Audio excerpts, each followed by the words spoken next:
although it's not very high tech, just using a Google Calendar. We don't need high tech, we just need things that work. Power to Live More with Joe Dodds. Welcome to the Power to Live More podcast, all about productivity, organisation, well-being, energy and resilience.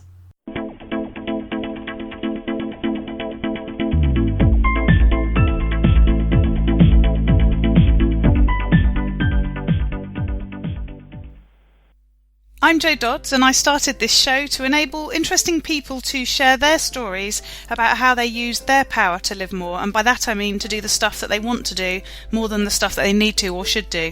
It's about creating a life for yourself where you have the energy, health and space to be happy and fulfilled, spending your time as you'd like, whether that be at work, home or somewhere else entirely. That's your choice.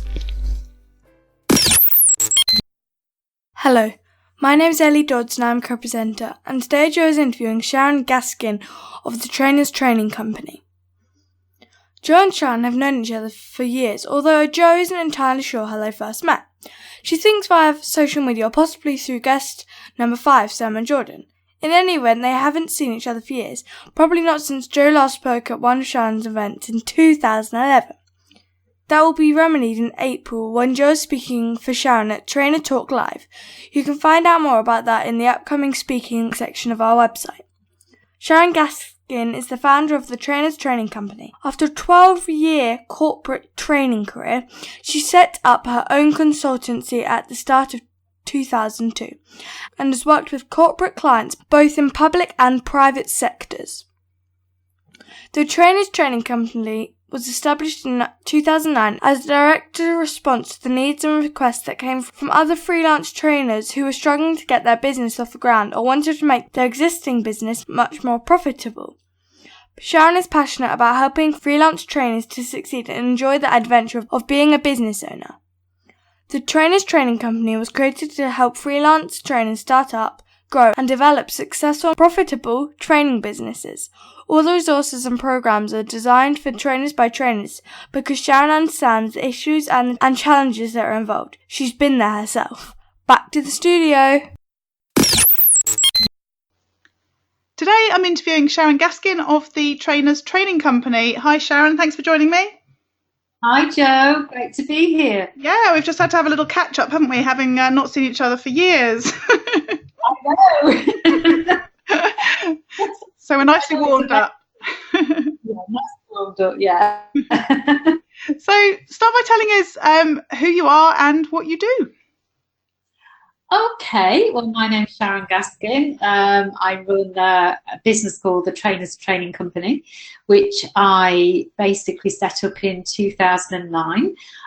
Previous to that, I had my own, what I would describe as a more traditional training business. So I was freelance, I was running management development programs, primarily in financial services. And then in 2009, I decided to have a little bit of a change of direction, mainly because a couple of things came together. One is that I had an idea about helping freelance trainers with their marketing, because one of the things that I discovered through my own experiences of being a freelance trainer is that most trainers don't like doing the marketing. They love the bit when they're in the training room doing the training, delivery, but they don't like the bit that leads to actually getting the clients. And so all that was sort of kicking around in my mind about, wouldn't it be great if there was a website you could go to, or a resource that you could use, or something that would be just for trainers to help them with their marketing. And also around that time, my son, who was about 9ish at the time, was playing a lot of tennis, and he was really good, and he got an opportunity to go to a high performance centre, which is in Birmingham, which is about sort of half an hour from where we live. And that was great, but I had to then drop everything at 12:30 every day and go and pick him up from school and take him up there. You probably remember those days, Jo, of me sitting with my laptop outside the tennis centre trying to sort of get a webinar together or a newsletter together or something like that. And so I realised that I couldn't sort of be, running around the country delivering my management development workshops anymore. So, and around about that time, 2009, was when, online marketing was really, getting started, and people were kind of making money online and doing more work from home and that sort of stuff. And I thought, well, maybe that's what I need to do.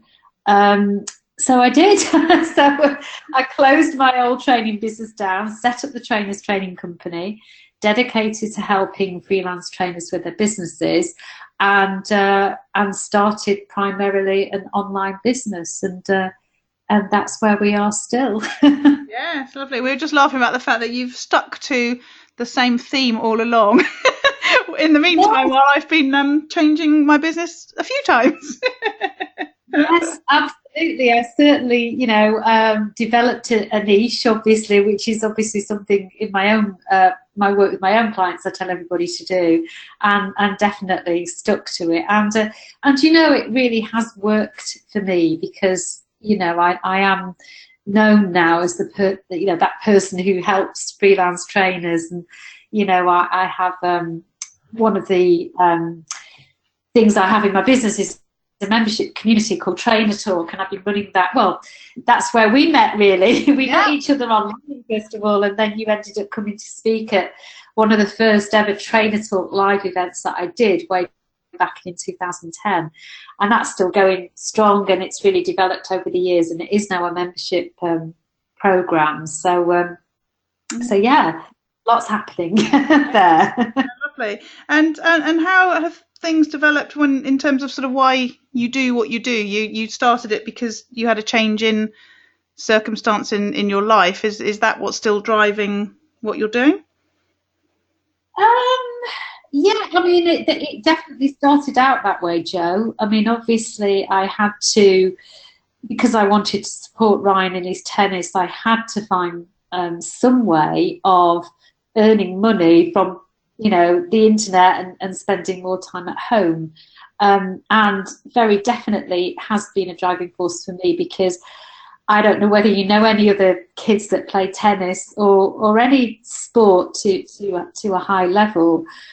It's really expensive. I mean, really expensive. You've not only the training, but as he got better and started, competing internationally. I mean, he got a tennis scholarship to Spain and lived there from the ages of 14 to 18. And every time he did a tournament, it was an international one, and every tournament that he did was £1,000 a week. So that was, I had to find out. I never ever wanted to have to say no to him. Mm-hmm. In the meantime, obviously, my daughter is, she's at university now, and so these kids are expensive. I know. We had a little moment last week when I was paying for Ellie's piano lessons, and I gave her the cheque to take to her teacher, and she went, "Oh, that's expensive," and she went, "How much do you spend on all my activities, mummy?" And then she started trying to add it all up, and she ended up with an appreciation, shall we say, for the fact that she. So now when she won't do a piano practice, you can imagine what argument I use. Yeah, I mean, I did all that with my daughter. She did all her piano grades right through to grade 8, and you're right, so there's that on top, and obviously now she's going through university. So now I was saying the same thing to somebody the other day. I was doing another interview with somebody, and I said, I've got a husband, and he's got a very good job, fortunately. However, it still is not enough when you're trying to fund something like this, and so I couldn't ever be a lady that lunches. So it was very, very definitely, a driving force, always has been, to give my children the opportunities, that I certainly never had, and the opportunities for them to, reach their full potential. It would be a shame if I couldn't do that. So, yeah, it is a really, really strong driving force for me. That's for sure. Yeah. So how do you prioritise what you do in your work and your life? I mean, obviously we talked already about the fact that you've sat outside tennis training centres with laptops. How have you sort of made it all work over the years? And I guess it's probably changed as time's gone on. Well, it really has changed, and it's funny because going back again to when I started the Trainers Training Company, I literally, as I said, my routine was to get up in the morning, to take the kids out to school, to walk the dog, to come back, and then I probably had about 3 hours before I had to go and pick Ryan up from school at 12:30. And take him up to his tennis. And so I had 3 hours in the morning, and then I had obviously a long period of time up at the tennis centre, and I was able to do a little bit, but not much, in the car and things like that. And then obviously I'd get back and maybe have an hour or so to do something in the evening. So I had to, that lifestyle, if you like, sort of took priority. There was no way around that, and it's amazing actually what you can get done when you have a short period of time in which to do it. Yeah. It really galvanized me, because it was like, okay, I've got 3 hours, I've got to get this done. So that was, it was. I often think back to that and think, well, would I have got so much done if I had more time? Because probably not. Tends to fill space available, doesn't it? Yeah, exactly. I was looking up. I've got an online course which talks about simplifying your life and setting goals and various other things, and there's a bit in there exactly about that, saying how much do you manage to get done just before you leave to go on holiday in the last 2 hours that would have taken you probably a whole week to do if you didn't have a reason to be leaving in 2 hours time, sort of thing. So yeah, I bet you wouldn't have got anywhere near as much done if you'd had more time. No, so in terms of the question was about how do you prioritize. Well, I suppose it's almost like it was done for me, if you see what I mean, because I only had, so I just had to get stuff within the time that I had available. Now, obviously, as I was saying to you before we came on air, when Ryan went off to Spain in 4 years ago,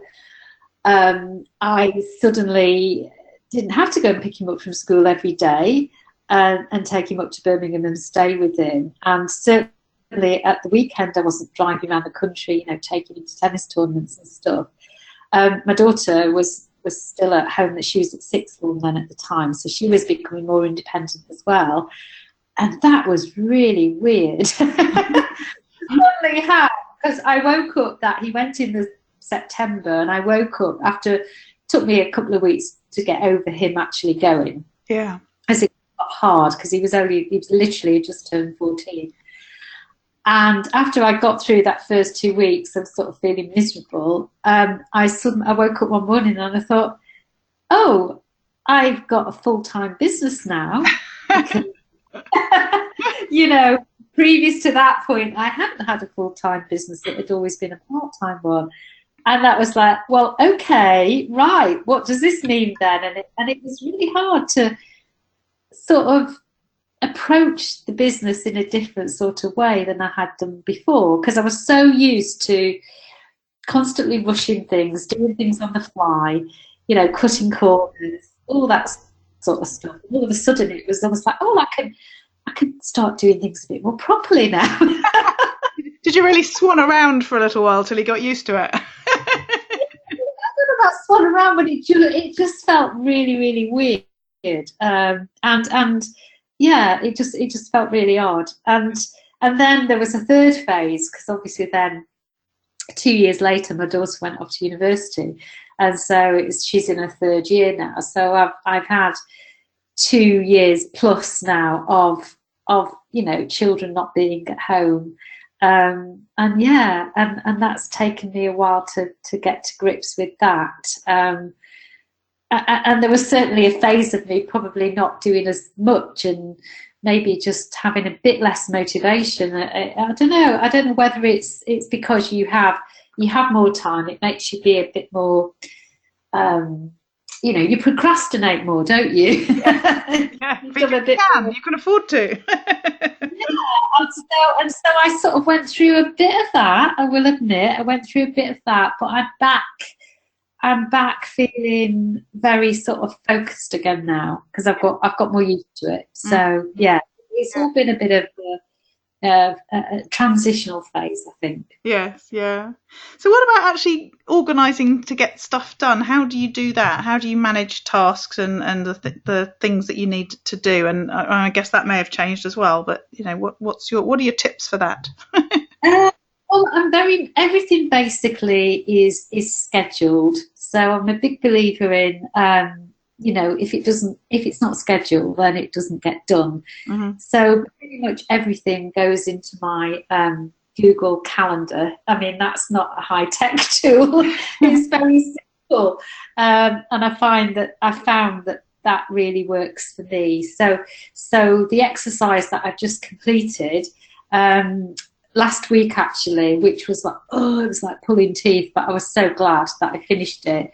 So I've got a number of programs and promotions sort of going throughout the year. So for example, I have 4 Trainer Talk Lives a year. So they're quarterly. So the dates are, obviously set for those at the start of the year. Yeah. The day before each of those, I have a mastermind group that I run, of my Trainer Talk ambassadors, and they basically come before the day before Trainer Talk Live, and we do like a mastermind with them.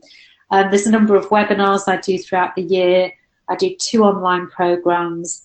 I do 2 group mentoring programs. So basically they are set throughout the year, and then so what I do is I basically put all those into the Google Calendar, and then I work out how many promotional emails I'm going to need to send out for each, and then I basically decide, let's say for Trainer Talk, each time I will probably send out 5 emails before the event. Yeah. And then I will then go into my Google Calendar and work backwards from the event and put in the days when I need to send them. So now, as we are 30th of January, I've basically done that for the whole of the year. So I know all the emails that I need to send out. Doesn't mean to say I've not written them all yet, but basically, so I can go into my calendar for this week, and it's telling me that in 2 weeks' time I need to send out a promotional email number 1, Trainer Talk Live,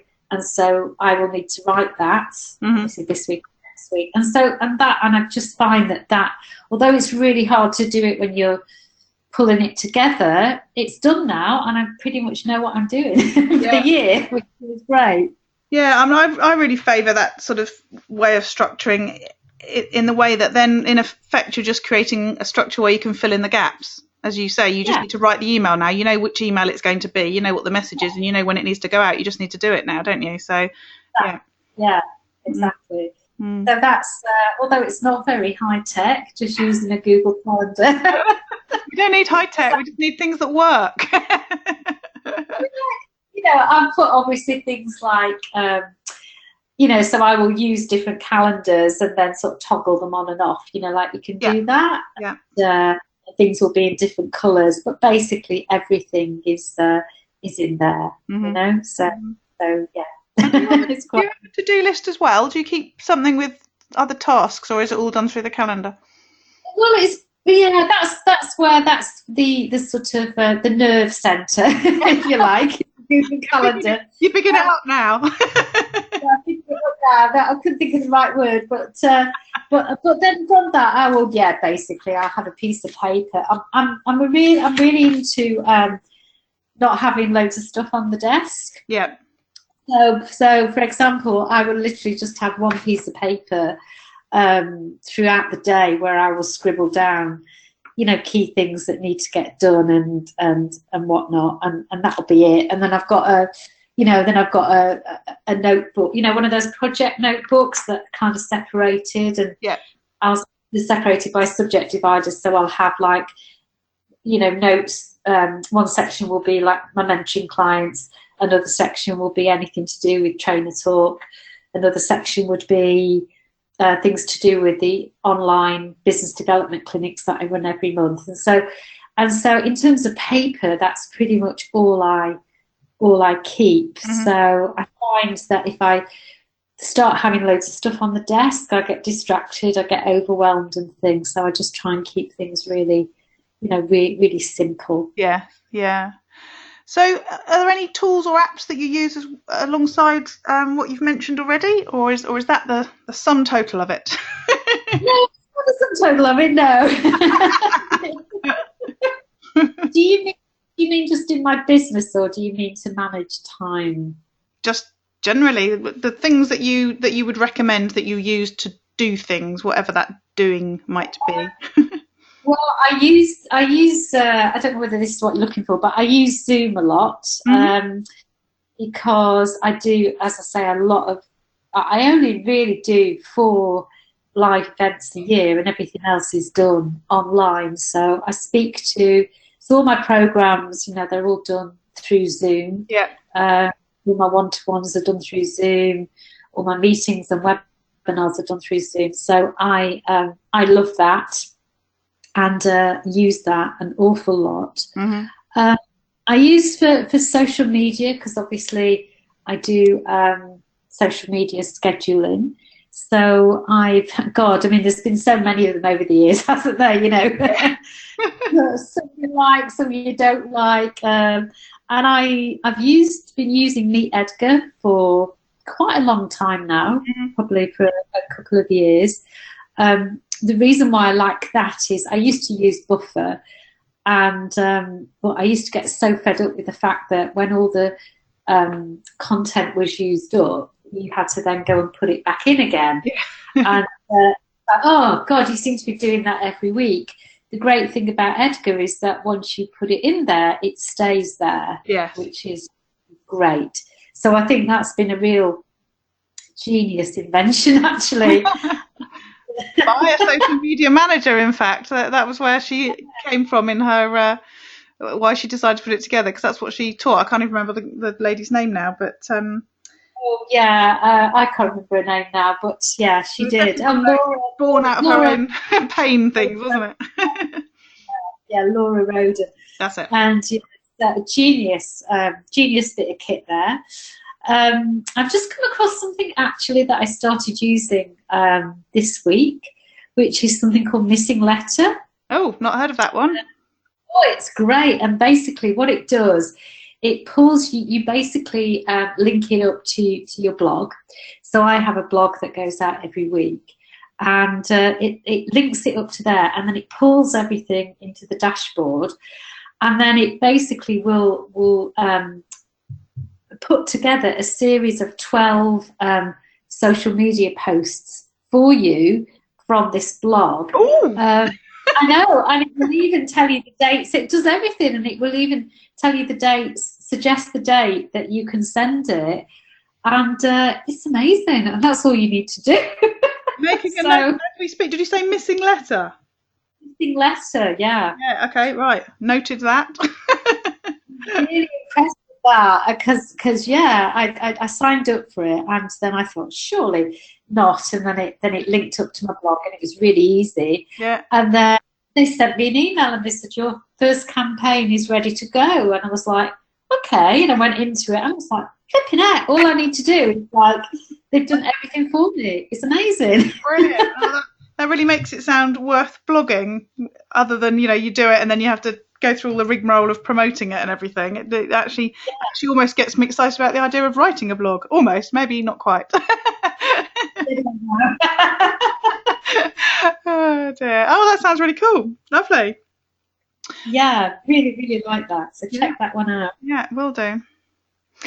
So what about who helps you to get things done? Do you have a team? Do you have people you outsource things to? Do you delegate to other people? I don't know, friends, husbands? You can't do it to your children. They're not there anymore. No, that is true, although I never did that. No, actually, in preparation for this question, I just sort of scribbled down all the people that I use, and then I thought, oh, flipping heck, I've got a lot here. But no, I mean, that is one of the things that's really, really helped me in my business. Sort of delegating to other people, and it's kind of snowballed. I started off with a VA. I've had a VA now for God knows how many years, probably about 5 or 6, and she's been a great help to me doing all my sort of techie stuff.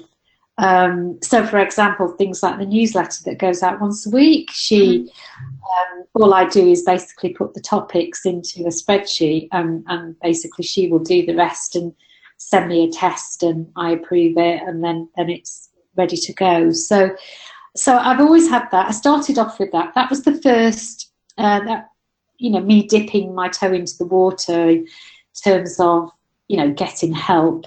And once I realised what a great benefit it was, it's just stayed with me forever. Yeah. So, yeah, definitely. I also use, and the next thing, he was the person I got after that. So after that, I got a copywriter. Mm-hmm. So somebody to sort of help me, with my content and things like that. And I've had that person for, again, probably about 2 or 3 years. Again, a massive help. Then this year, I've got a mentor, and that's, she's been a great help to me too. And I've also got somebody who does the like the sort of SEO, type things, sort of working behind the scenes to sort of help me, getting people to my website and things like that. Yeah. And then I used to do before that I got somebody, because obviously the Trainer Talk live events, are really, really growing. We get sort of 40 to 50 people there now each time. They're getting busier and busier, and with events like that, you always want to capture it all on social media and sort of be tweeting and taking photos and doing little videos and things like that. Yeah. And I was finding that I was spending so much time doing that. I was not, I was sitting there on my phone, and it's like, oh, this probably feels quite rude,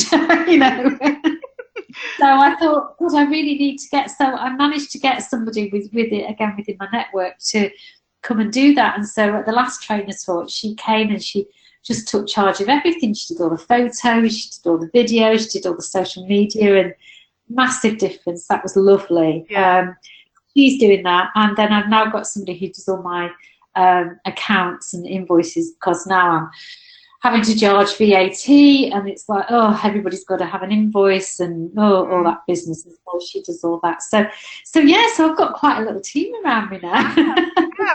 Well, what I really like about that is how gradual it's been, based on sort of pain points, or as you say, things like the example with the social media at the events, that you look at what you're doing and look at how you can do it better or quicker or more effectively or whatever, and that's when you've then brought somebody in to do that. I think that's a really good example, because I think a lot of people worry about, will people be able to do it as well as I do, and worry about whether they can afford it and all that other stuff. But actually, if you do it gradually and see the benefit each time, it really helps you, doesn't it, to think about bringing in somebody else. Yeah, exactly. And the thing is as well, as your business gets bigger, you just can't do everything yourself. No. You can't do everything yourself. And so, it's something that I would encourage everybody to do, even if you feel that you can't afford it to begin with. Just put your toe in the water, and then you'll realise, and the last thing, this is really exciting, Jo, the last thing that I did last week in terms of my team, I got a cleaner. Yay! I cannot tell you what a difference that has made. I've just felt so much better this week. It's just been amazing knowing that I don't have to do all that on the weekend and stuff. It's just great. Yeah. Oh, that's really good. Lovely. So, well, that leads us on to nicely about what you do to relax, what you do in your spare time, how you keep healthy, all that sort of stuff. Well, the main thing is, boring as it may sound, I've got a dog.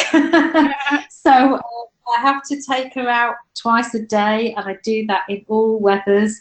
And that's the other thing that gets scheduled in the calendar. Yeah. Well, I clocked that earlier when you were saying about taking your son up to the tennis, and you were like, I had to get up, walk the dog. I was thinking, you had a dog as well. Oh my God, yeah. I mean, that is, I take her out twice a day, and I do it in all weathers, and and it's brilliant. I love it because it just gets me out. I love walking. I love being out in the fresh air and stuff like that. So that's very definitely part of what I do. I like my yoga as well. Again, I do the. I hate going to classes and things like that, because again I find that you've got to make time for it, and then in the winter you kind of think, I don't feel like going, and so I just do it at home. So I do the old 30 days of yoga stuff with good old Adrian on YouTube. So maybe I should do that. I've never fancied it as much as anything else, because I could imagine I'd just be there in the class thinking, I've got to do what with my leg? This must look really silly. And I think if I was on my own, I wouldn't be worried so much about that. Yeah, that's why I do it. I do it at home because it doesn't matter, And again, I tend to sort of schedule that in as well, because again, I know that if I don't schedule it, it's so easy to kind of not do it. So I pretty much try and stick to that. And again, it's the principle of, it's better to do 20 minutes a day. That's manageable. 20, each one of the videos is only 20, 30 minutes. So that feels more manageable than having to go to a class, once a week. And it's better for you doing it every day than just doing it once a week. So, and it doesn't matter. You don't have to buy all the gear then. It doesn't matter what you wear. No one can see you. I know. I don't even have a yoga mat. I just do it on the carpet.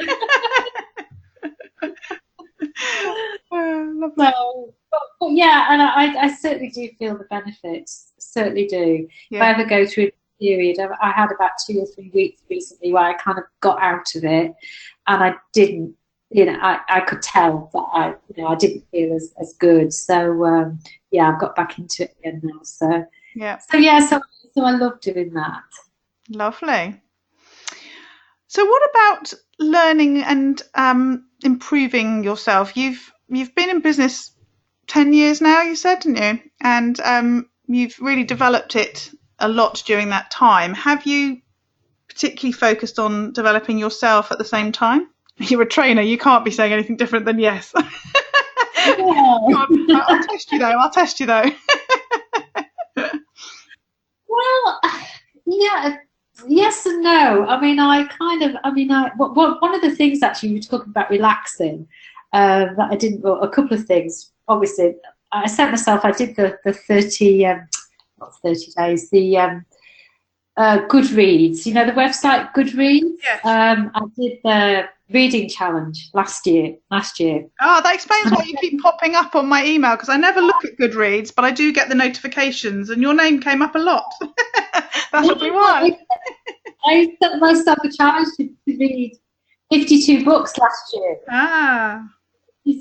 One a week. So, and it was amazing that I managed to do it. And so I've decided I'm going to do it again this year. And people kept saying to me, how on earth did you read 52 books? And I said, well, it's amazing what you can do when you've got a goal like that, Yeah. And it's little things like, instead of when I wake up in the morning, I always go downstairs, make a cup of tea, and bring me back to bed for half an hour. And I used to just sit there and just scroll through all Facebook and whatever on my phone. And instead of doing that, I read my book for half an hour. And so it's amazing, just that one small change. You can get through, if you're doing that every day, you can get through a book a week, Yeah. So that was great. So yes, I wouldn't say many of them were kind of business books, though. I'm going to be honest about that.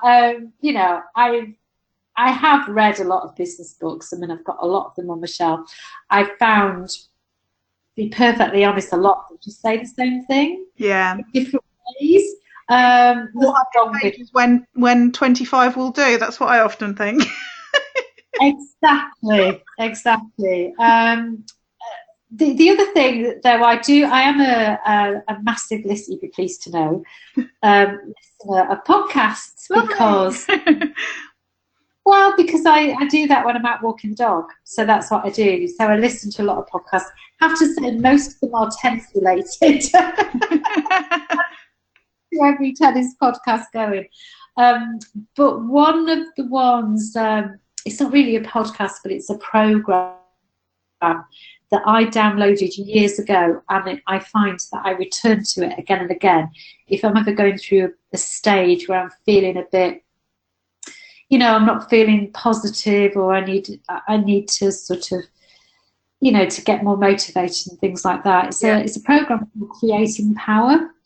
If you look it up online, you'll see it there. And basically, it's just it's a program that you listen to. It's a 4-week program. You can download it to your phone, and it's just brilliant. I've listened to that loads and loads of times over the years. It's called Creating Power.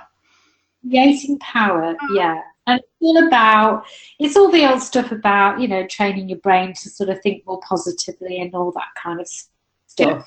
There's nothing, particularly new in it, but it's the way that it's done. You basically, you listen at the start of the week, you listen to almost like a summary sort of program, and then every day, and then there's like a program to listen to every day, and you listen to the same program every day for a week, and then you move to the next one, and it's that repetition that really enables you to sort of really, get on board with the messages. And it's really good. It always really helps me, and I recommend it to loads of people, and they always really like it as well. Yeah, lovely. Thank you. And power fits very nicely with my power to live more. Yeah, that's true. So we're coming towards the end of the interview now. What about if things don't go right? What about those days where it's all gone a bit pear-shaped? What do you do then? Well, I've already said just now, when I've had times where I'm feeling a bit, that the creating power thing has really helped me. Yeah. I think one of the greatest gifts of being a business owner is that, well, firstly, you've got to recognise, and I've recognised over the years that, there will be days where you do feel less than your best, you just will. And one of the greatest gifts of being a business owner is that when you do get those days, you've got a couple of choices. You can choose to either just go, do you know what, this is absolutely pointless today, I'm just going to go off and do something else. Or you can choose to say, do you know what, this is going to be hard today, but I'm just going to plough through it, and see what happens. And it's great that we can do that as a business owner, because obviously when you've got a job, when you're in the corporate world, you haven't got any choice. Well, you can either take a sticky, or you can plough through it, and generally what we do when we're in a proper job is we plough through it. And that's not particularly healthy when you're doing a lot of that. So I think, because a lot of business owners complain sometimes about the fact that it is so hard and etc., but there are a lot of great things about having your own business, and that certainly is one of them. Yeah, absolutely. I completely agree with, as you say, we never have, or rarely, amazing days every day, but as you say, that flexibility to, and I don't think everyone does it, as you say, the bit about saying, well, let's just forget today, let's go and do something else and then start again tomorrow, sort of thing. I certainly do that. I'll go off and do some singing, I'll do some reading, all the things that I want to do, knowing that actually, a bit like we were saying about time fills, work fills the time available. When you're not feeling right, things will take you 5 times as long to do, so you may as well just stop, make yourself feel better and start again when you're a bit more productive. Exactly. Yeah, it's great when you do that. Yeah. And what about on the other side of things then? On a day when you end the day knowing that you've had the chance to live more, and that's when I talk about getting to do the things you want to do rather than the things you feel you should do or you have to do. What have you done? What does that day look like? Oh gosh, do you mean in your business or do you mean in life? Or Life generally, yeah. It's sort of the perfect Tuesday question if you've ever done that exercise. Oh well, I guess. Well, do you know what this this is probably completely irrelevant, but I'll say it anyway. You know the clay season in tennis, which is in the spring, and it starts off in Monte Carlo, and then it moves to Barcelona, and then it moves to Madrid, and then it moves to Rome, and then it ends up in Paris. I've always said if I was a millionaire, that's what I would do. I would follow the clay tour. Can you imagine watching tennis and staying in all those amazing cities at the same time? And then, to be honest, I'd just do the cities. I wouldn't even need to do the tennis. Philistine. Journey from Monte Carlo right through the next Paris. That would be my perfect, not just day, but that would be my perfect 3 months or something. Brilliant. That's probably the most expansive answer I've ever had to that question. So thank you. You're welcome. So how can people find out more about you and connect with you? Well, I go to my websites. I've got 2 websites. The first one is thetrainerstrainingcompany.co.uk. The second one is trainer-talk.co.uk, and that's my membership program for trainers. And then obviously the usual social media channels. So Facebook, Sharon Gaskin, or the Trainers Training Company Facebook page. Twitter, Sharon Gaskin. LinkedIn, Sharon Gaskin. Instagram, Trainers Training Company. Such a coincidence that they're all in your name, isn't it? Yes, Well, it does show that you've been around since the beginning of social media as well, mind you. Lovely. Thanks, Sharon. It's been great to interview you and to catch up after a good few years. Oh, brilliant. Yeah, really enjoyed it. Take care, Jo. All this information is available in the show notes on my website. If you use the link powertolivemore.com/53, that will take you there. And that's also the place to go if you want to find out how I can help you to improve your productivity, organisation, wellbeing, energy and resilience, your power to live more. And that's where I talk about doing more of what you want to do. I spent a brilliant day a couple of weeks ago with a client, helping her to do just that. And basically we started the day looking at what her overwhelm was. So, what was going on for her in terms of getting things done or not getting things done, and what was getting in the way. And we did a sort of session where we really looked at what she wanted to achieve, what she wanted to be doing more of, what she wanted to be doing less of, and what the challenges and overwhelm was, as I said. And then we spent some time setting up various apps and systems and processes for her so that she could then start to work in a different way moving forwards, but also go back and sort of unpick some of the emails, for example, that had built up from before. And the key with this is that it's all individual. What works for me won't necessarily work for you. I particularly use technology. Some of my clients much prefer to use paper. And obviously we've all got different tech as well, so I've got an iPhone, some people are using Android phones and so on, so that's part of that whole discussion, which is what sort of systems do you prefer, what sort of media should I say do you prefer, and how best to then create a process and system that's absolutely designed for you, that will fit with your personality, how you like to work, and what you need to get done. In this case, with this particular client, we set up the tools that I am using currently. So one of them was Todoist, which is the place to use to manage the tasks that you have to do on a daily basis. And we also looked at using LastPass for saving passwords.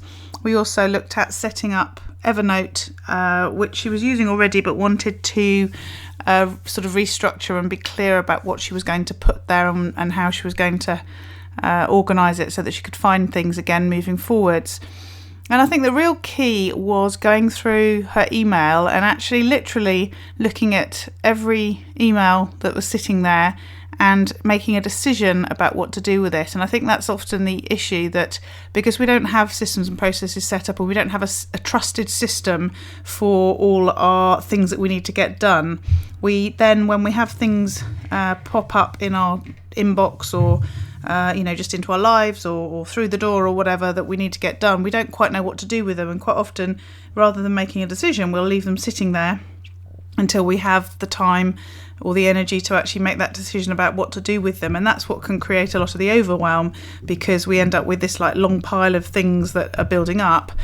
We don't always have time to look at them in any great detail, and then we start to worry that there's things sort of buried in that pile, in that list, that we haven't yet dealt with. And because we don't have a way of recording that anywhere that we trust, we don't actually know what's in the pile still, and that can cause some of that sort of stress around, firstly, a build-up of stuff to do, but also worrying that there's that really important task that needs to get done and we don't actually know what it is, and we can't remember what it is, and we may not even be able to find it to be able to check either. And the other thing that we used was what's it called? SaneBox, which is a tool that you can use on email, regardless of how you get your email, whether it's Gmail or Outlook or whatever.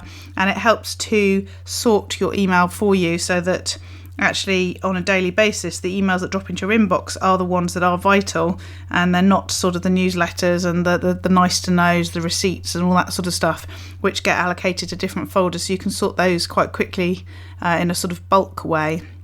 Whereas it pulls out all the important emails for you, so that if you have got limited time, you can just look at those particular emails and make sure that you're not missing anything today while you know that you're a bit overwhelmed, and then you can sort of go through in more detail tomorrow, for example.